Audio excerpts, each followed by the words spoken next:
Hello and welcome to episode 37 of the Scottish Liberty Podcast with me, Antony Sammeroff, and my handsome co-host, Ming the Merciless. not as handsome as me. Yep.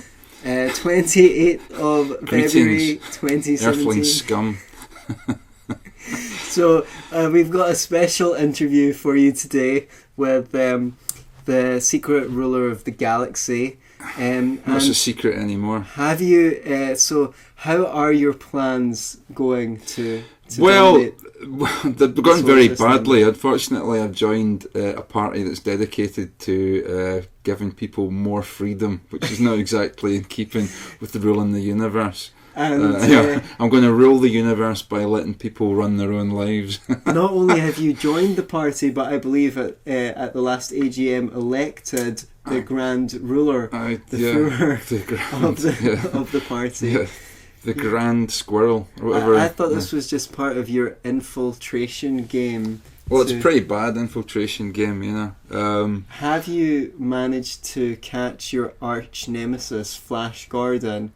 He hasn't turned up to any of my things, but well, I did do a talk one time, and Vulcan and all his Hawkmen turned up, and that was pretty embarrassing. I mean, who wears a Viking helmet to a Masonic do, you know?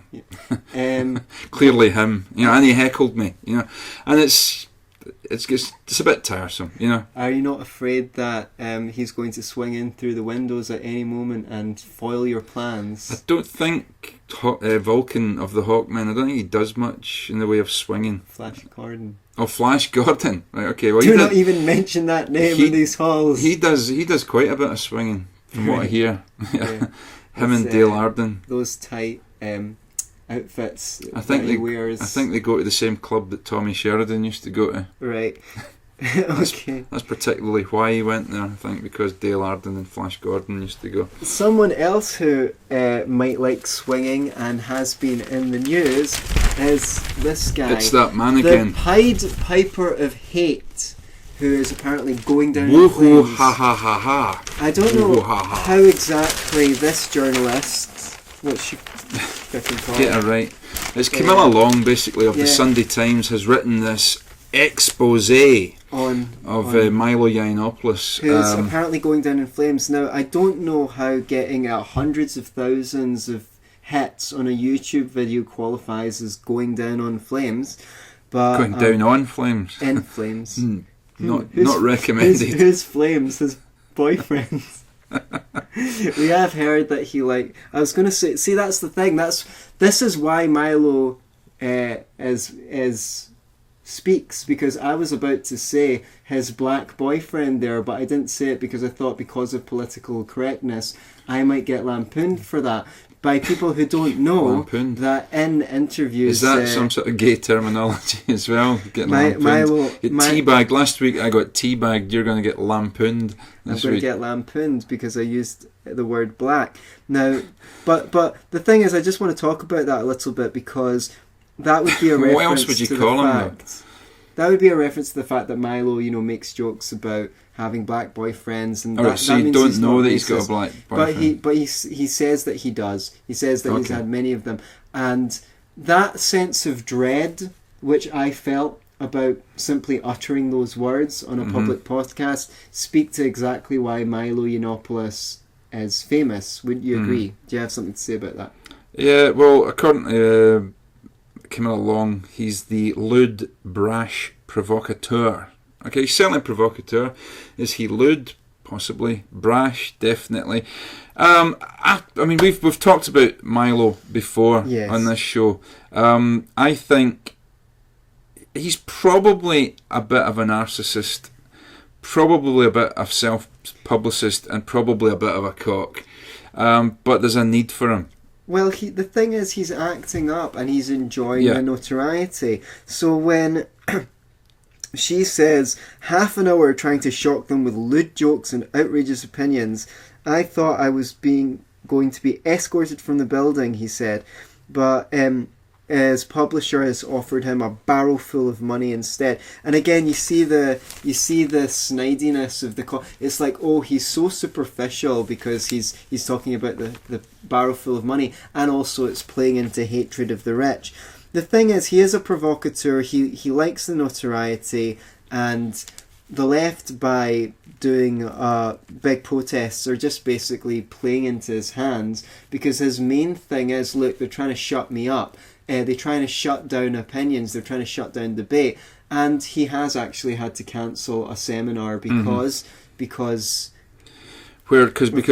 Because of these libtards. Because of these, but which, by the way, is a word that is in the lexicon of hate. The lexicon of hate. Well, it's actually in the article, isn't it? Yeah. Well, it was quote libtards. So she's quoting. I think he calls liberals. And when we say liberals, it's worth mentioning that we talk liberal in a modern context and not classic liberal, which would be a libertarian these days. But yeah, so she says that he's a terrifying columnist. Are you terrified by Milo? I'm not terrified by him. He's a terrifying columnist for the conservative news site Breitbart. Okay. And he calls Trump daddy, of course. Who doesn't? Yeah.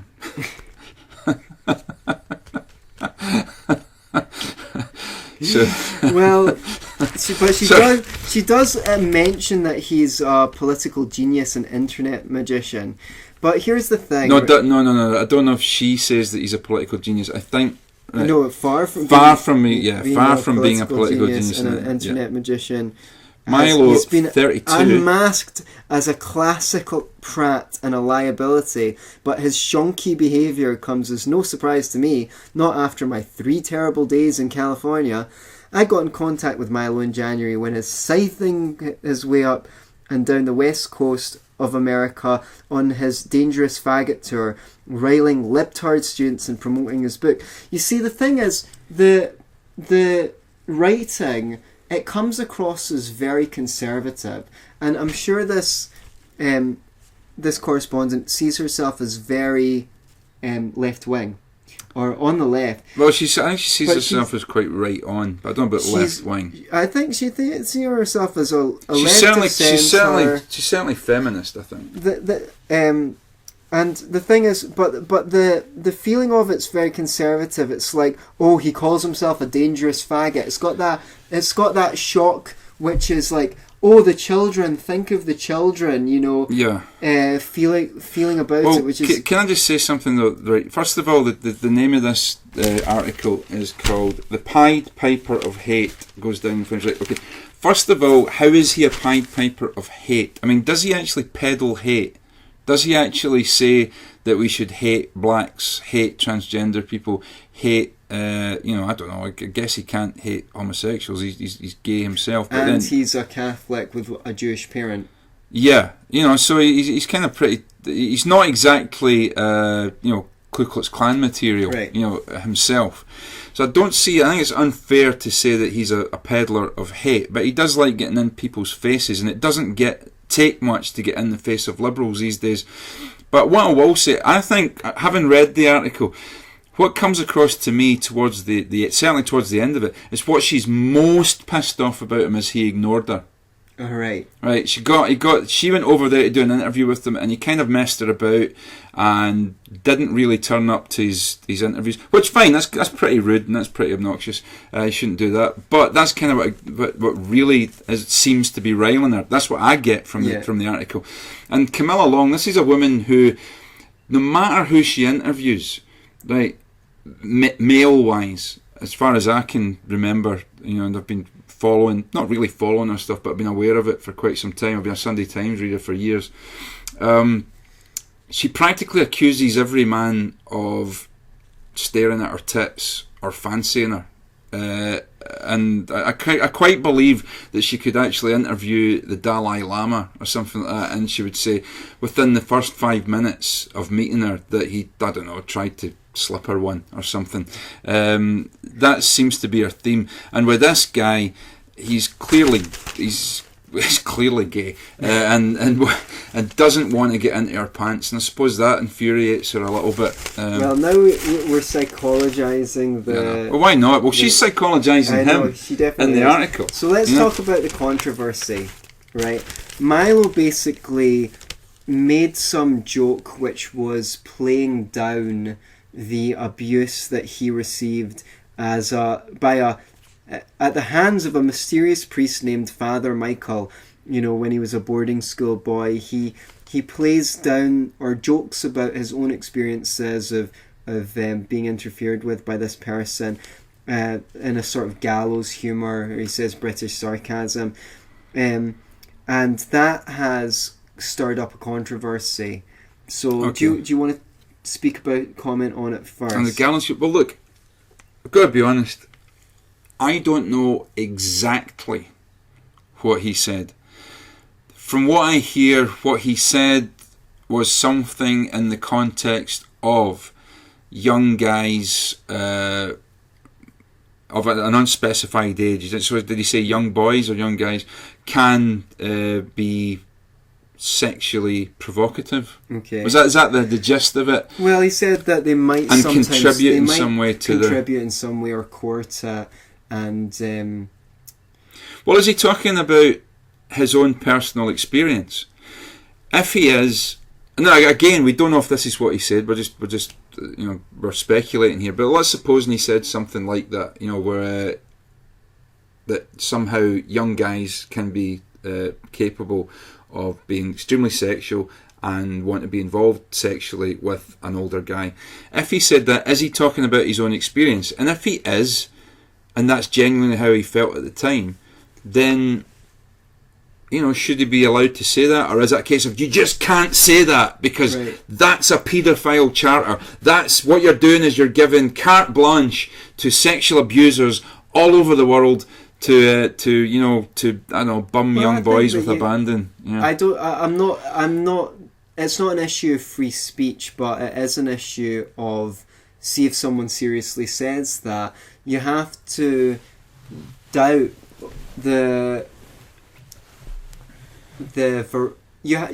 have to doubt the veracity of what they're saying to a degree, or at least bring skepticism to it, because you need to look at the environment in which these things are happening. First, is this an all boys boarding school where they're sort of locked in? There's hazing, there's all sorts of things, and a lot of the time, obviously the extreme version being Stockholm syndrome. People who are in a powerless position can sometimes rationalise and say, well, I had it coming. The very common one is, I was spanked and I deserved it. I was a little shit. Well, maybe you were a little shit for the same reasons as your parents spanked you so much, which is, they weren't giving you the quality of attention. Yeah, but hang on a second, though. You're conflating. I'm not conflating. You're kind of conflating sexual abuse with physical abuse or physical chastisement. Isn't sexual abuse a type of physical abuse? I guess it's a type of physical abuse, but it's the motivations are different, and I'm just going up and down the. Okay, that's an important point. Obviously, if the motivation of some, people say that the motivation for spanking their kids is to correct them or to discipline them. I think more often than not it's because the parent's out of control and they don't they don't know what else to do, so that they take the ready tool to hand, which is to spank them. But I'm just saying there's a parallel between. That's just a ready example of like, oh yeah, I was a little shit and I deserved it, as another way of saying, as another example of someone saying, well, I actually wanted him. I actually wanted that older man. I actually fancied the priest. It could be a coping mechanism rather than just the plain old truth. Well, look, I mean, the only other instance I'd know of this sort of thing was I can remember Stephen Fry being interviewed by Pamela Stevenson, Billy Connolly's wife, about his life, you know, and she's a psychiatrist, so there's a psychiatric element to that particular program that they were doing, and he had mentioned that quite young, I think he was talking about 13 or 14, that he'd had a sexual experience with an older man, and he said that it was consensual. Pamela Stevenson insisted, no, you're in denial. This was abuse, and like Stephen Fry kind of stuck to his guns and was adamant and said, no, it was not sexual abuse. I knew what I was doing, and I wanted to do it. So, I mean, I don't know, like, where do you the problem with arbitrary ages as well? Arbitrary age limits to anything is like they are just arbitrary. You know, I'm sure there are guys out there at 20 and 21 who may not be mentally and emotionally ready for sexual experiences. So I guess, look, none of the twos are absolutely sure what he said, but whatever it is, people have went off the deep end at this time, and I think what he's done is he's kind of backtracked and tried to apologise, whereas instead of just being Milo, no, exactly, instead of being Milo and owning it and being more confident about it, I think people have saw a kind of chink in the armour here, and it's now became a feeding frenzy. Right, and it's because he's actually taking responsibility for it instead of going, fuck off, you pricks, I was just having a joke, you know. But, you know, that's the thing. Is there a point where, you know, it's not something to joke about? Especially, like, if you're on stage as a stand-up comedian, it's unambiguous that you're joking. Whereas if it's some kind of offhand comment in interviews, then it's... You know, the term in psychology is minimization. Right. Oh, I had a bad experience, but it wasn't that bad. And one way of minimizing is to joke about it. But isn't that... Are you saying that way of... that coping mechanism is invalid? Well, that's that's a really good question. You know, is there a time to minimize things? Because... Well, obviously it's valid in the sense that it's there for a psychological reason. It's there for a defense.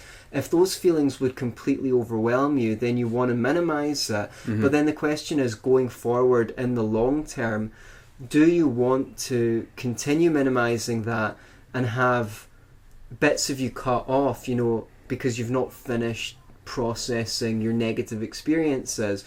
Or do you want to accept how negative they were, go through the difficult emotions and come through that freer and healthier, which we're told is the purpose of psychotherapy. Yeah. You know. Well, I don't know. I mean, I know that if it was indeed, I mean, he's talking about gallows humour. I mean, I guess, I mean, as an ex-soldier, you know, soldiers are notorious for it. It's a notorious army coping mechanism. Right. Is to joke about things and minimalise it. Even the most horrific things, you know, we're kind of joked about. In terms of, is there a limit? I guess that limit only comes about by trial and error.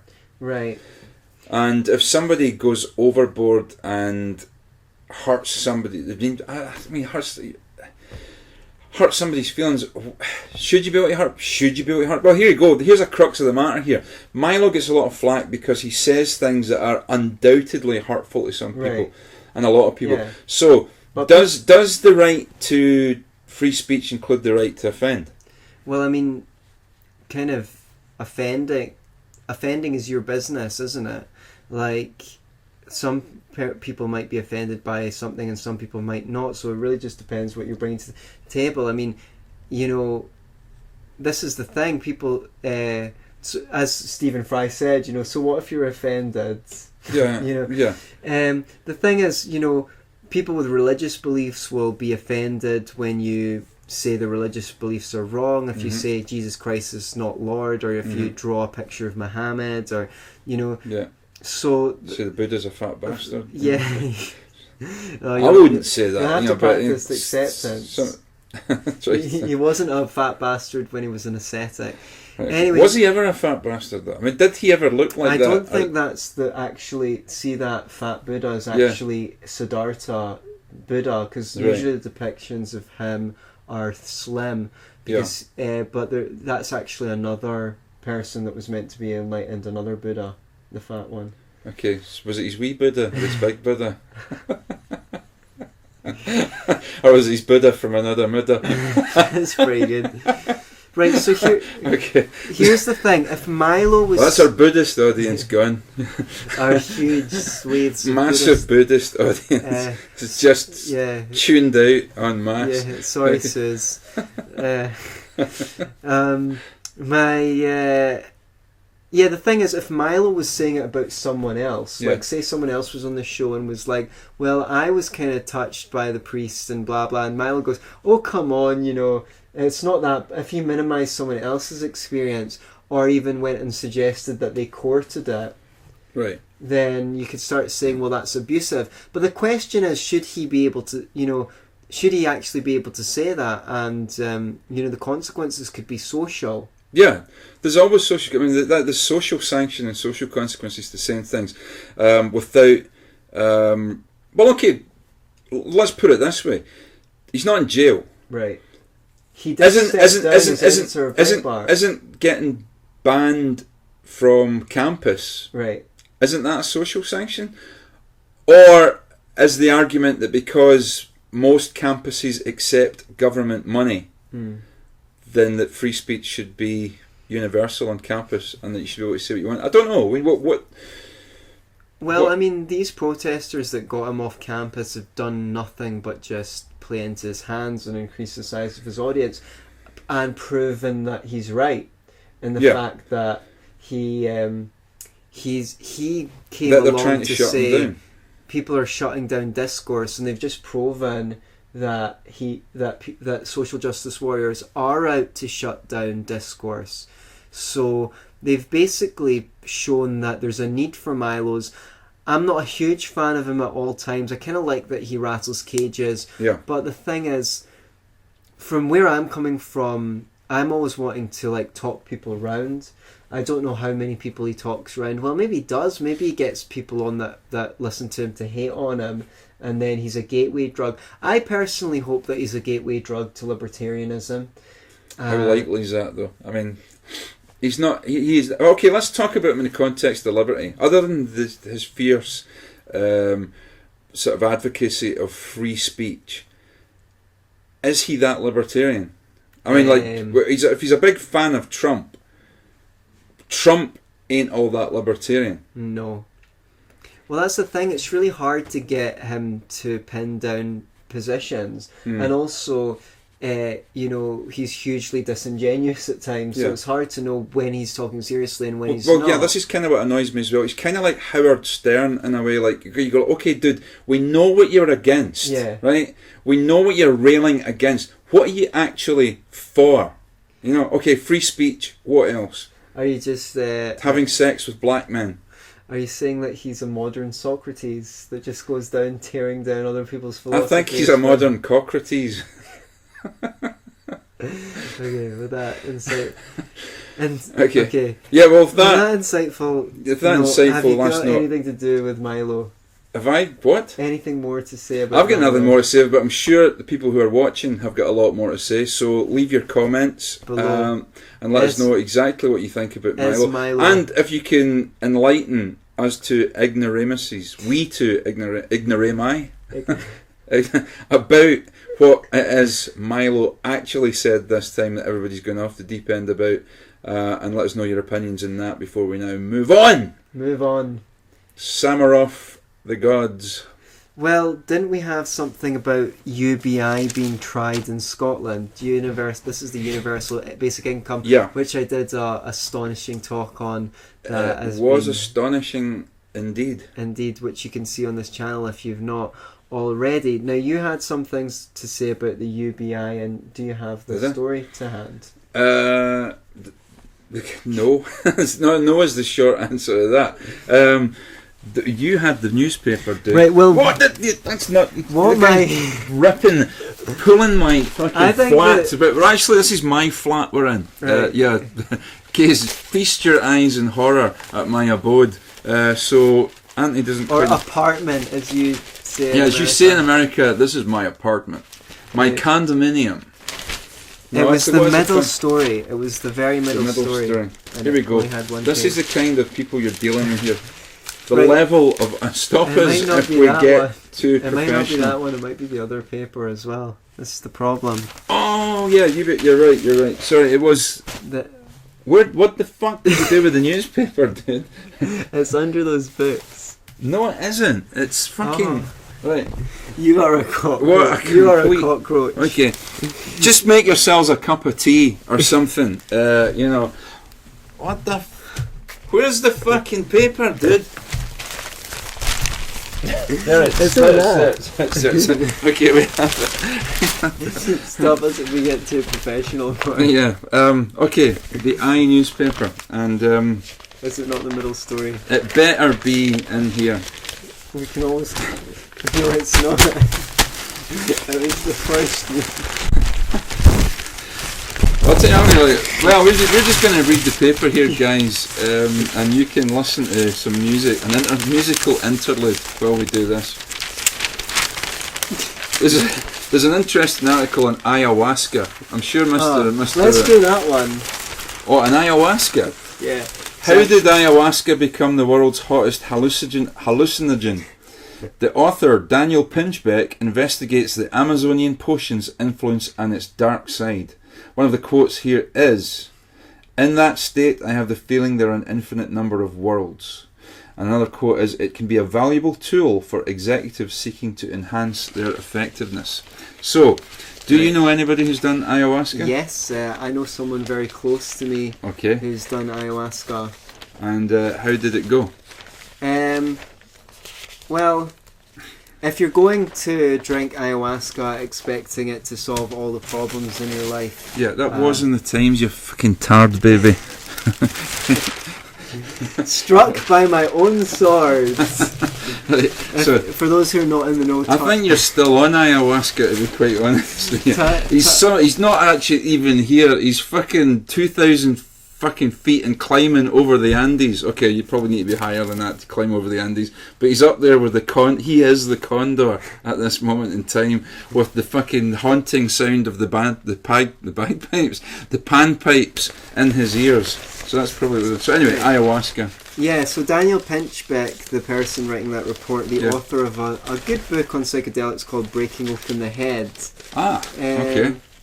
I think he was an atheist skeptic when he started researching the book, and he went and spoke to people who'd had incredible experiences that couldn't actually be explained on materialistic grounds.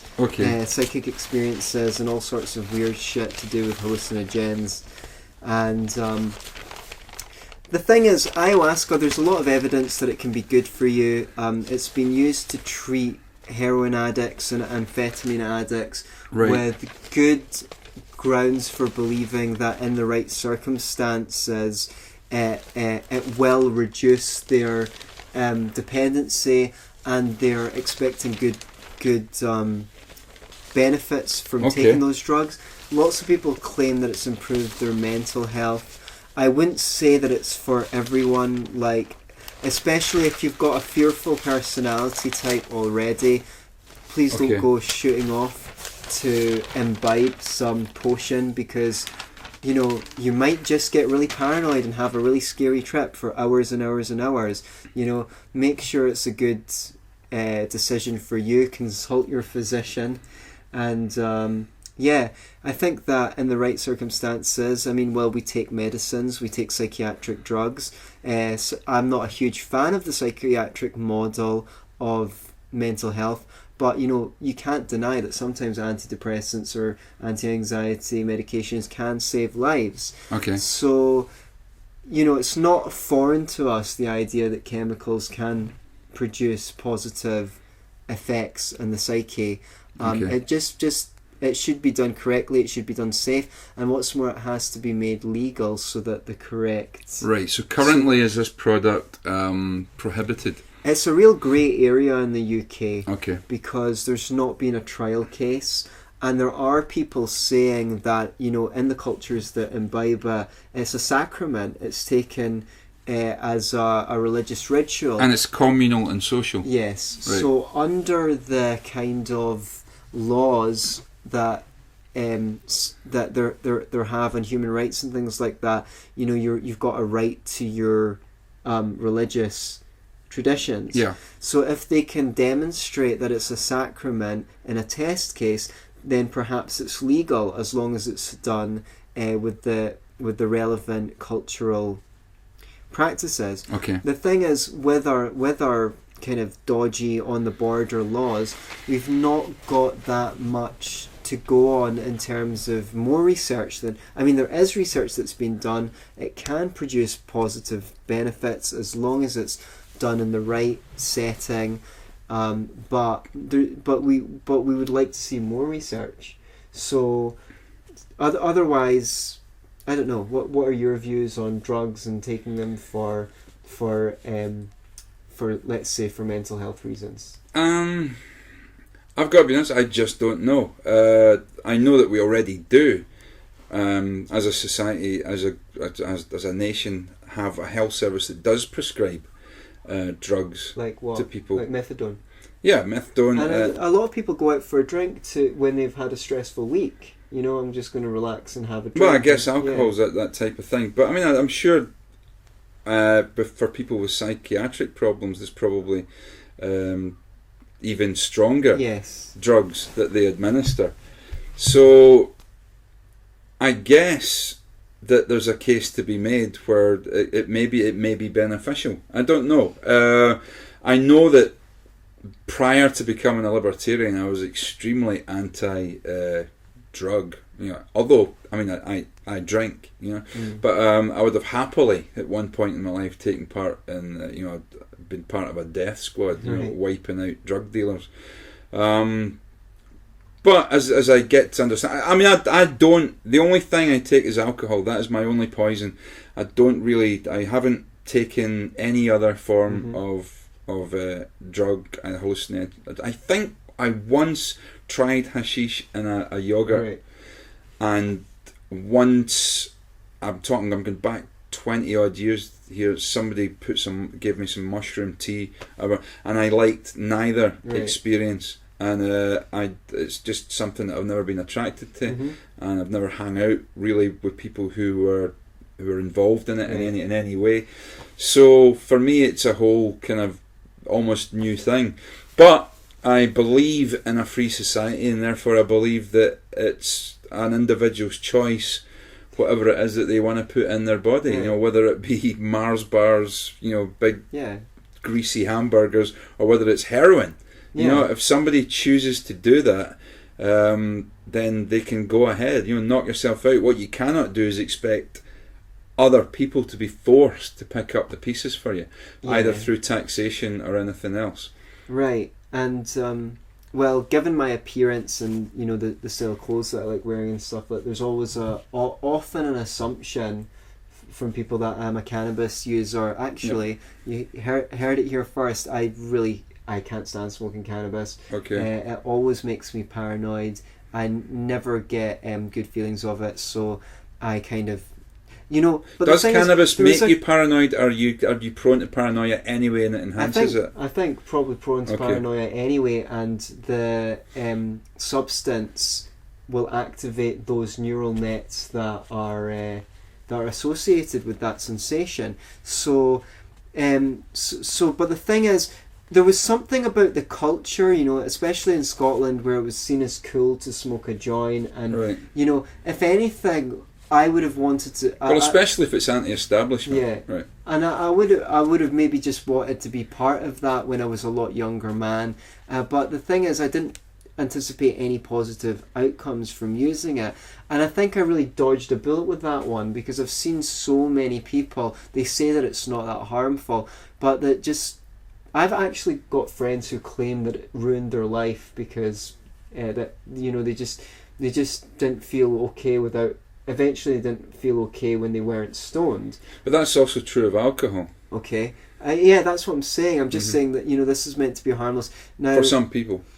Now, MDMA, the active ingredient ecstasy, before that was made illegal, that was used by psychologists in various things. One was in overcoming trauma, because that puts you into a state where, you know, you've got the endorphins, you're feeling loved up and things like that, and you can look at those instances and process those emotions in a context of feeling good, rather than, you know, take you down a dark hole you might not come back with. Another thing is in couples counselling, because obviously that would help people not get defensive when they were trying to resolve conflicts and see it from other people's point of view. And a third way was sometimes, you know, just in old folks' homes where people were getting a bit depressed, they'd actually give them some MDMA maybe once every 6 months, and it would actually perk them up for quite a long time. Okay. Now, obviously, that's more associated with recreational use now. And when the people started getting them at raves, the psychologists who were experimenting with that said they were terrified because they knew it was then going to be made illegal, which of course it was. Now, in recent years, there's been a revival of an attempt to do studies on these substances and see if they're good, and it's really hard, because see, given 50 years or more of drug war, we have no idea what would have happened in that time if drugs hadn't been made illegal. Surely the pharmaceutical companies that were developing them would have been trying to make the drugs safer and trying to increase the positive effects while decreasing the negative effects.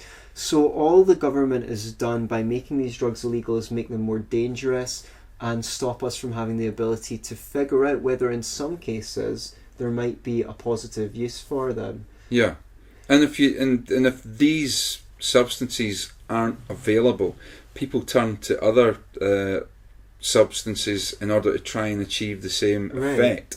And a good example of that here in Scotland would be where they ban, well, obviously drugs like heroin and cocaine are illegal here, but people go and buy, or have hitherto up to now, government have taken steps to stop this, but people are buying things like plant food, you know, what's so-called legal highs, to try and get the same effect that they would be getting from the drug. And these legal highs are actually, in many instances, more harmful than the stuff that people are trying to replace. You know, so these solvents that people are putting up their nose, which are going to destroy their lungs. And the worst one in the States is crystal meth, which you know, is one of the worst, most dangerous drugs. But because it can be made out of stuff that you can buy in your local 7-Eleven, and then mixed down, it became incredibly popular. And you know, there was a Louis Theroux documentary, I can't remember what it was called, but it was on crystal meth. I mean, watching it almost made me cry at points. It was so sad, the depth of what this more dangerous street drug does, and I think that's caused by prohibition. Plus, you know, just morally, what are you doing forcing people to spend 24 grand a year locking someone up for putting something in his body? I mean, as Ron Paul said, I'm not for, you know, the methadone clinics and the shooting galleries being paid for by government, but it's a less bad solution than locking people up. And as we've seen in Portugal, decriminalisation works. Well, it's early days yet. I mean, it's for Portugal. I think it's only 2 years ago or something that they decriminalised. I think it's a little bit more longer than that. But still, I mean, I guess it looks as if it's the experiment is going well at the moment. Yeah. I mean, also with the price of drugs coming down, charities can start up shooting galleries where people can get safe needles. And when they have done trials, some heroin addicts have just plain stopped taking the drug, because part of it was when am I going to get my fix? When am I going to get the insecurity of not knowing when the fix was going to come? Made it hard to sort of just like walk away from. Would I be right in saying that there are in some instances functional heroin addicts? In the same way that you get functional alcoholics? I don't know about that now, but I know certainly in history, you know, before these things were made illegal, there was functional opium addicts and things like that. Yeah. So it's certainly possible. Yeah. We're not saying drugs are a good thing. We're just saying we're not prepared to throw people in jail for using them. Yeah, I mean, I would always just say, I'll never advocate taking any substances.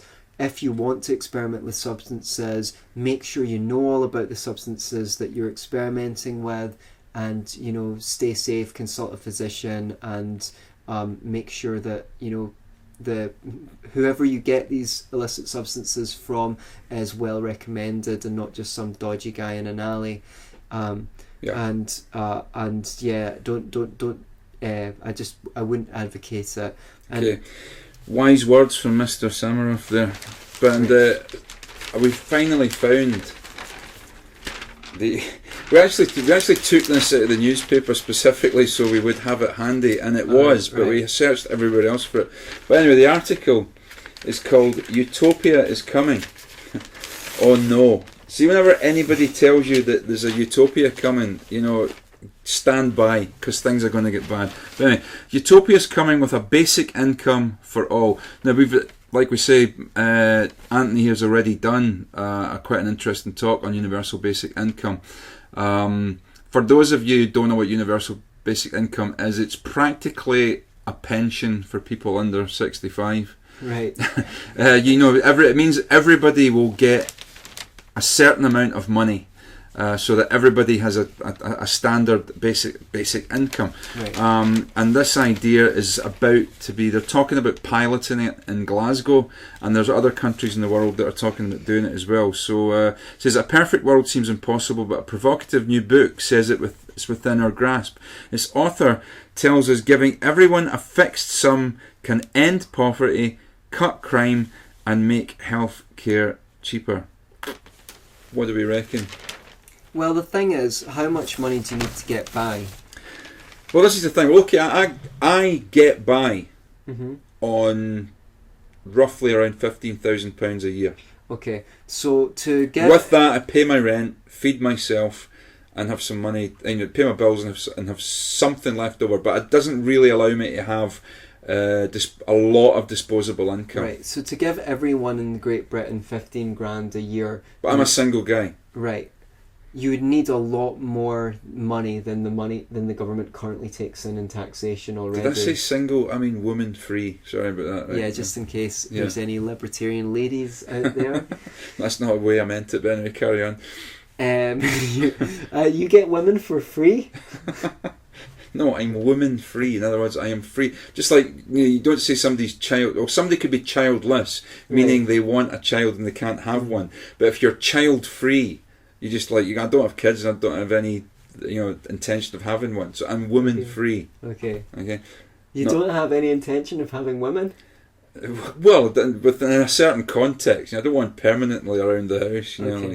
So now you constantly putting my seat down. Well, whether my seat's going to take this. My toilet seat is permanently nailed up in an upright position. Big sign on it saying, "This is a man's house." Okay, so anyway, I'm just going to take that excerpt and use it as your video personnel ad. Yeah, for whatever it's called, Trinder or Grinder, whatever it is, whatever you kids do these days. I think Grinder specifically for gays. Is it? Yeah. Okay. Well, with a name like Grinder. Sorry, am I going to get the Milo? Am I going to be the controversial? You're going to be the Milo. Libertarian. Right, okay, Jesus. So here's the thing, right? It's completely not fundable. Second of all, you think that if you just give people this money, that everything's going to stay exactly the same. First thing that's going to happen is all your landlords are just going to put the rent up. Oh, the people staying there... Everybody's got an extra 15 grand a year. It's ridiculous. This is just the chess piece fallacy. You think you can move the queen here, and that's the only piece that moves is the queen. The economy is complicated. Everything you do has knock-on effects. So all the things in the shop are just going to go up in price. The universal basic income is going to be worthless, so they're just going to increase the universal.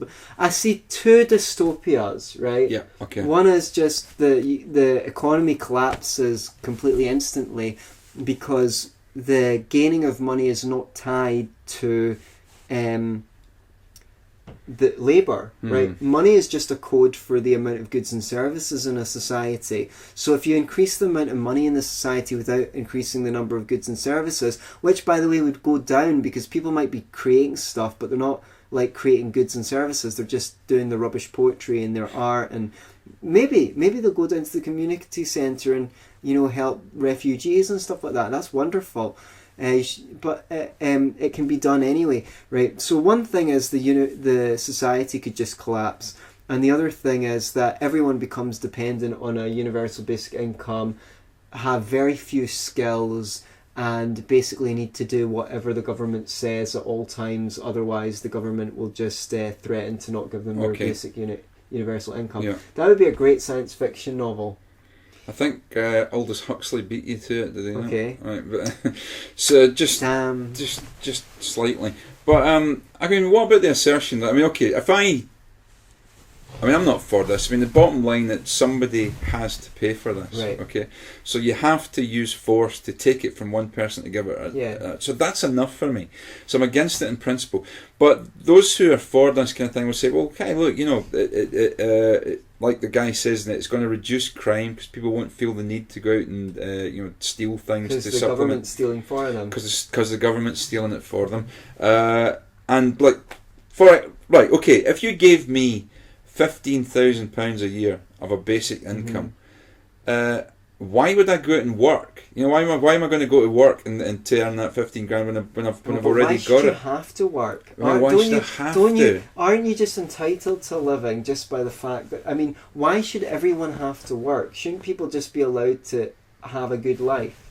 That would be great, but things just don't work that way. Well, I mean, but the point I was going to make is, I would certainly, I wouldn't maybe sit around doing nothing, maybe do more of these podcasts. It's up to you to decide whether or not that's a good thing. I'd have more time to dedicate to the Libertarian Party. I maybe take up a hobby. I may take up teaching in my spare time because I'm a qualified English teacher to adults. I may do that. So people go, well, that's all positive things. You'll maybe pursue things that you have more interest in doing than actually having to work for a crust. And then that leaves your job open to somebody who does want to do it, so you know they won't be unemployed anymore. I don't know if that works, but that's the theory behind it anyway. Well, my thing is, I think that's lovely and that's a great idea, but I think in practice what it means is there's certain kinds of jobs that people just generally don't want to do, and they're the ones that are being remunerated. Now, those people who are doing the jobs that other people don't want to do are going to be heavily taxed. For the people who are just, I enjoy a bit of doing English, I enjoy podcasting, I enjoy advocating in the Libertarian Party for the removal of the basic income, which allows me to advocate for the Libertarian Party. You know, so the thing is, there are some people who are going to do the heavy lifting, and those people who are doing the heavy lifting are the ones that are going to be taxed the most to pay for this basic income. And the other thing is, you know, I hear Sam Harris constantly saying in his podcast, well, you know, mechanisation is going to mean that there's just not enough jobs to go around. And I really wish he would just learn some economics. If that's true, that's fucking great, because all it'll mean is that you'll have a universal basic income without a basic income. It just means that people will have to work 10 hours to get the income that they're currently getting on. The reason why we work so much fewer hours, you know, the average used to be 57 hours a week in, I think, 1870. So the reason why we work so many fewer hours is because machines do most of the work. And the machines push down the price of goods. So even if you're earning a lower wage, your wage can buy more stuff. I think this basic income is utopian, because it just imagines that if you hand people free money, there won't be secondary and tertiary consequences to that. And there was one I meant to mention, but it slipped my mind, so you take the stage while I remember. No, I mean, for me, I mean, you're much better at the economic side of things than I am. For me, it's just a straightforward principle. No matter how good this thing sounds, it still involves the use of force to remove income from one set of people in order to give it to another. And I don't really see how it's got... Okay, one of the things that's going to happen, which I see being problematic, is once you say, okay, let's say we say that the basic income is going to be 15 grand. Once somebody's spent that money, even for the month, they've spent all their money for the month, and they have a family, it's going to be think of the children, right? You know, so the idea that it's going to eliminate the need for social worker, bureaucracy and things like that. There's still going to be people who are going to get that 15 grand a year, and they're still going to misuse it, and they're still going to have to be helped out on top of their basic income of 15 grand a year. And in addition to that, now I've lost the plot where I was going with that one. Well, I'll step in because I remembered what I was going to say. Some people came and gate crashed my video with comments on YouTube saying, well, if you look at the trials, people did invest them in businesses, and it was helpful because people had money to spend on those new businesses. But I think that's not really taking into account a couple of the important factors. First of all, these people knew they weren't going to get the basic income forever because it was a trial. Yeah. So they invested the money in a way that they might when they think, well, I need to make this pay off long term. Mm-hmm. And the second one, this is very important. Where did the money to pay for the basic income come from? Was it within that community that received it? Right. Or did some benign people come along and start paying people money to do nothing? Of course they did. You know, the experimenters raised the funds to fund a universal basic income scheme. Not mentioning, so it's not a realistic rebuttal. It's not. It doesn't realistically show that the universal basic income works because that community was not subject to the same incentives that the entire society would be when you have to tax some people to pay for it. All that money that was spent giving this population a basic income was not being spent somewhere else where it would have had good economic growth. So I'm sorry to the person who cited that study, but those studies are absolutely worthless when it comes to showing what the real secondary consequences of instituting the taxes that would be necessary to raise the universal basic income would be. Yeah, and another point I was going to make is the implications it has for liberty in terms of, I mean, I can't envisage a situation where the universal income could ever go down. It can only ever go up. And especially if prices go up, like you say, if landlords put the prices of flats up, if the price of product goes up because everybody's got an extra 15 grand, if the price of the pub goes up, price of labour goes up. If all these things go up, then incrementally the basic income can only go up and up and up. And it gives... It's a vote winner. It's a vote winner. And suddenly governments are going to turn round to put, and whoever promises to put the basic income up by the highest level is going to get into power or stay in power. So it can only ever, and the Mrs. Thatcher quote comes back time and time again. The problem with socialism is you eventually run out of other people's money, and the problem with basic income is you will eventually run out of other people's money. Right. Can't say fairer than that. So if you want to help the poor, you should campaign for some libertarian policies. For example, get government out of housing, the price of rent will plummet and that'll make it easier to look after the poor. Get rid of these central banks who keep printing money, lowering the value of the money. Then there's free trade to let us import products from poor countries, raise the standard of living of the poor in this country and abroad, lower taxes for people on low incomes. And another one is the amount of money that's spent on compliance with regulations is astonishing. I don't know what it is. I couldn't find a figure for the UK. I know in America, I think it was 1.88 trillion, or maybe it was 0.88 trillion. Check that out. Just for us to comply with EU regulations, it's 36 billion. Now that isn't just money being poured by companies down the drain to comply with regulations. It's also them paying accountants, actuaries, lawyers, bureaucrats, instead of paying people who are actually making stuff. And investing in product, investing in factories, investing in...